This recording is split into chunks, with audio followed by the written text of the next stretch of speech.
அடிக்கிற வெயிலுக்கு நம்ம 3 பாப்பாவும் பாத்ரூமில் தாங்க தூங்குறாங்க. இல்லாட்டி அவங்க அப்பா பக்கத்தில் போய் தூங்குறாங்க. பார்த்தீங்களா எப்படி ஒரு ஒய்யாரமாக விட்டத்தை பார்த்து தூங்கிக்கிட்டு இருக்காங்க.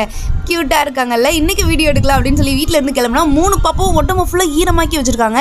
துவைக்கிற இடம் மாதிரி ஒரு இடம் இருக்கும், அங்கே தாங்க வந்துட்டு தூங்குறாங்க. அடிக்கிற வெயிலுக்கு நம்மளாலே தாங்க முடியல. பாவம் இவங்க என்ன பண்ணுவாங்க, உடம்பெல்லாம் ஈரமாக்கி வச்சுட்டாங்க. ஸோ அவங்களையும் பார்த்துட்டு நம்ம ஜூ ராக்கி எல்லாருக்கும் வந்துட்டு சாட்டாக சொல்லிட்டு இன்றைக்கி வீடியோ எடுக்கலாம் அப்படின்னு சொல்லி இங்கேருந்து திண்டுக்கல் கிளம்பலாம் அப்படின்னு சொல்லி திண்டுக்கலுக்கு வந்த உடனே நம்ம தம்பிங்க அக்கா கேமரா கொடுக்க நாங்கள் வந்துட்டு வீடியோ எடுக்கிறோம் அப்படின்னு சொல்லி பஸ் ஸ்டாண்டில் அலப்பறை பண்ணிக்கிட்டு இருந்தாங்க. அப்புறம் இன்றைக்கி என் கூட ஜோன் ஃபோட்டோகிராஃபி தம்பி தான் வந்துட்டு வீடியோ எடுக்க வந்தாங்க. அடுத்து நம்ம கண்டக்டர் தம்பி, நம்ம பாசமான தம்பிங்க எல்லாரையும் நம்ம திண்டுக்கல் பஸ் ஸ்டாண்டில் வந்துட்டு பார்த்துட்டு அங்கேருந்து நம்ம ஒட்டஞ்சத்திரம் வந்துட்டு போகணும். அதனால் வந்துட்டு எல்லாருக்கும் டாட்டா சொல்லிட்டு நானும் ஜோன் தம்பியும் ஒட்டச்சத்திரம் பைபாஸில் வந்துட்டு போய்கிட்டு இருந்தோம். போனால் நம்ம வர வேண்டிய இடமும் வந்தாச்சு.